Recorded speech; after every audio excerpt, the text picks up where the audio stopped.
Masih di literasi. Nah, gimana menurut Kakak Sharla tentang literasi keuangan mengenai dana pensiun yang sudah terjadi di sekarang-sekarang ini? Apakah sudah masuk kah? Apakah menarik kah? Ataukah apa yang dirasakan tentang apa sih? Maksudnya gimana sih literasi keuangan kita yang sekarang ini? Gitu. Kalau dari aku sendiri, biasanya aku sama teman-teman aku juga sering ngobrol gitu kan. Kalau dari aku sendiri emang karena di backgroundnya dulu kuliah juga ada mata kuliah di financial literacy, jadi udah agak tahu ya sedikit. Tapi kalau untuk dana pensiunnya sendiri itu belum. Kita sebenarnya ada mata kuliahnya di kuliah, tapi nggak dalam di pelajarinya gitu. Jadi kita tahu, cuman karena kayaknya masih jauh deh gitu. Jadi tidak terfikirkan ya. Jadi tidak terfikirkan, belum terfikirkan karena kita sekarang masih fokus ada uang, kita lifestyle dulu kali ya, olahraga, FOMO, YOLO gitu. Jadi masih nambah-nambah insight juga kan, kita bisa olahraga yang FOMO misalnya. Tapi kan sehat. Iya, olahraga. Olahraga yoga. Oh, yoga. Ibu olahraganya ada, Ibu? Ada. Apa itu, Bu? Yoga juga. Yoga, wow. Jadi kita nih yoga. Kalau aku sih pilates sih. Oh, itu juga dan termasuk gym. olahraga FOMO kan? Nggak sih, Bagi aku dari cewek-cewek. sebelum, iya sih. Oh, aku ya sebelum kan? FOMO sih. Oke. Lah, kok sekarang tiba-tiba orang pada mau pilates? Padahal dulu tuh ya emang apa namanya, kan aku udah lama dari sebelum kapan ya? Dari waktu zamannya aku Sebelum COVID kan dia.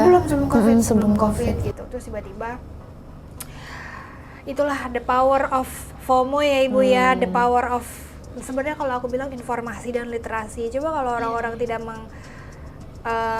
memamerkan pentingnya pilates atau serunya pilates, padahal kan ya sebenarnya itu olahraga orang sakit sih sebenarnya. Kalau dibilang instruktur aku, kenapa ya orang-orang kok mau ke olahraga ini, Pak, kan ini untuk recovery. Pilates itu kan fokusnya ke recovery. Kalau yoga itu malah lebih bagus, fleksibilitas, terus zen ya kan. Tapi kalau pilates itu sebenarnya untuk recovery, Bu. Recovery otot kita gitu. Makanya dibilang olahraga untuk orang-orang yang cedera gitu lah gitu. Oke, balik lagi.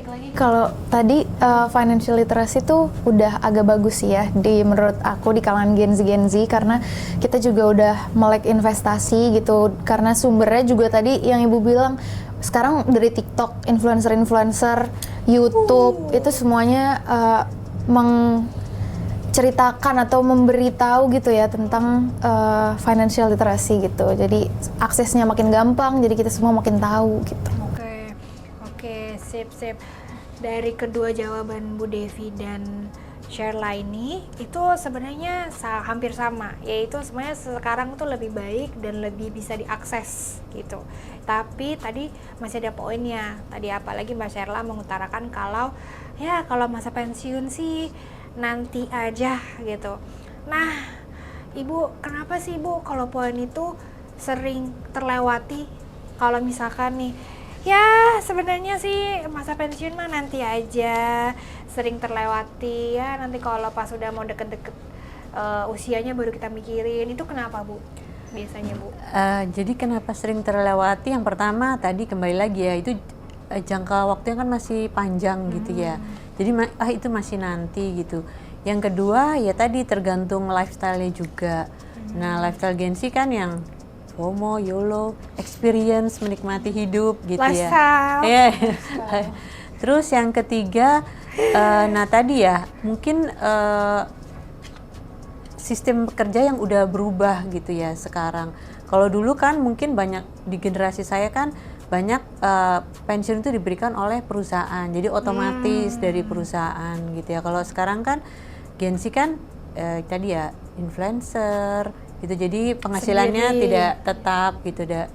Dan yang paling penting juga mungkin tidak ada sistem yang otomatis gitu untuk penyisihan dana untuk pensiun itu gitu, yang memaksa kita tuh memang harus mengiur untuk persiapan pensiun itu sih sebetulnya. Jadi sebenarnya juga kalau saya lihat Gen Z itu bukan sengaja memang mereka menghindari, tapi memang itu tadi mereka sudah aware, tapi ya belum dimulai dan belum ada sistem yang otomatis yang membuat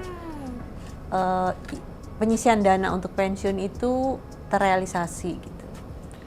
Oke Bu, tapi aku setuju banget dari kata-kata Ibu yang pertamanya saya setuju, yaitu lifestyle. Iya. Jadi lifestyle-nya itu sudah menentukan sampai akhir, tidak ada sistem yang memang untuk mengiur dan memang kita penghasilannya belum tetap. Jadi ya bukannya tidak memikirkan, cuman ya jadi bukan habit nggak sih Bu jadinya menurut Ibu kalau begitu. Jadi kan kalau mungkin dari dulu kita sudah menabung nih, karena kita dari perusahaan. Nah itu ngaruh ke situ nggak Bu kira-kira? Iya berpengaruh ke situ. Sangat berpengaruh ya. Iya. Artinya persiapan pensiun itu kan jadi tanggung jawab pribadi masing-masing Gen Z ini kan. Nah itu sangat penting literasi keuangannya. Terus bagaimana Gen Z ini mempunyai strategi keuangan jangka panjang gitu. Karena jangka panjang, dan itu salah satunya adalah untuk tadi masa tua tadi. Gitu. Karena kalau kita punya strategi jangka panjang, menurut saya kita jadi tidak gampang terdistrak oleh tadi kebutuhan-kebutuhan yang YOLO atau FOMO tadi. Gitu. Oke, siap. Gitu. Noted. Nah sekarang Kak Sharla ini coba kenapa masa pensiun atau masa tua atau masa depan itu sering terlewati oleh generasi Gen Z? Kayak itu mah nanti aja deh, itu mah deket-deket aja lah gitu. Kenapa tuh sering terlewati tuh? Karena kita masih fokus ke lifestyle tadi dan FOMO di zaman sekarang.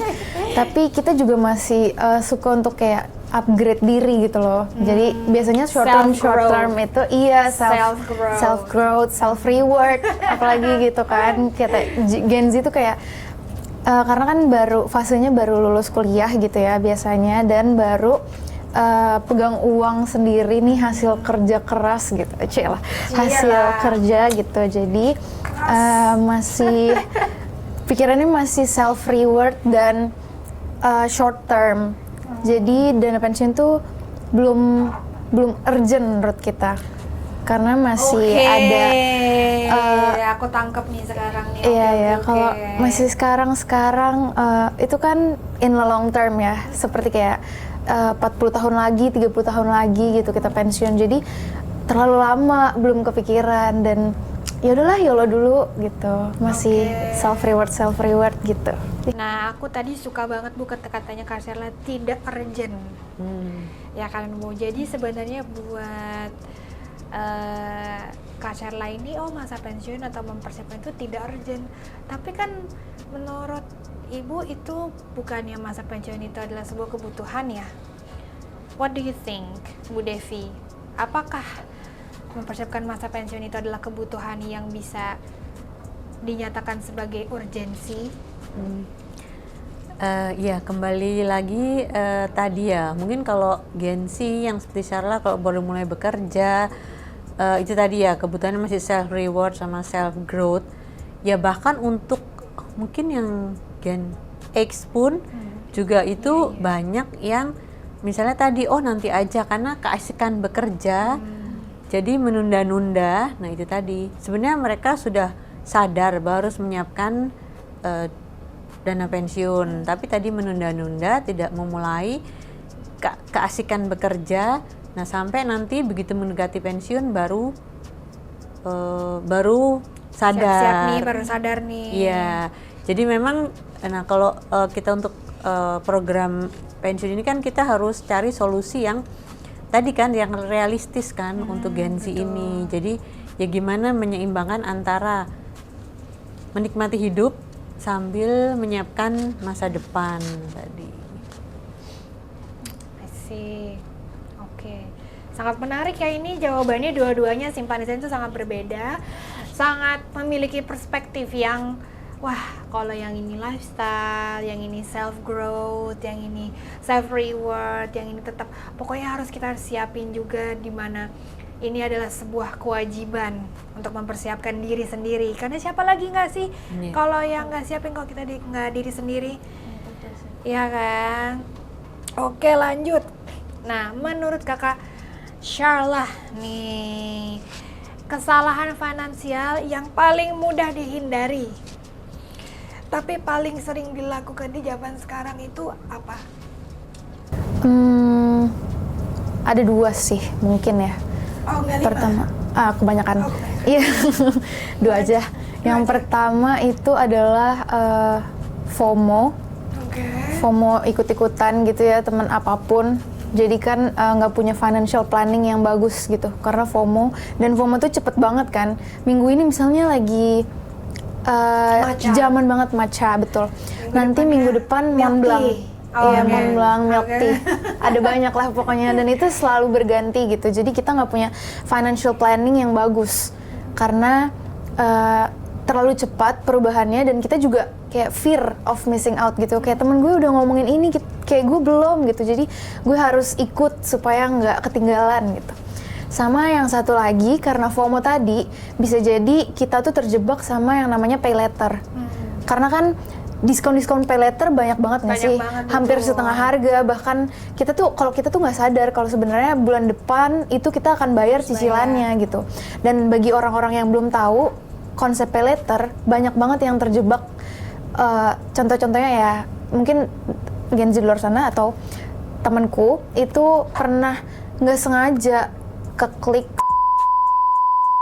pay later karena diskonnya banyak, terus kayaknya ini lebih gampang nih dipakainya pay later karena nantilah bayarnya gitu. Jadi itu sih 2, ada FOMO sama pay later. Iya. Jadi itu adalah sebenarnya bisa kan dihindarin? Betul, bisa dihindari. Cuman tapi itu menurut Kak Sharla itu adalah sebuah kesalahan dong berarti. Yang mana nih yang kesalahan nih? Yang kesalahan pay later mungkin. Pay later ya. Iya. Kalau aku sebenarnya sih FOMO sih.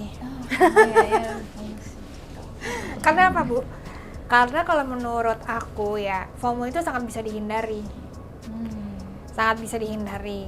Maksud aku, itu kan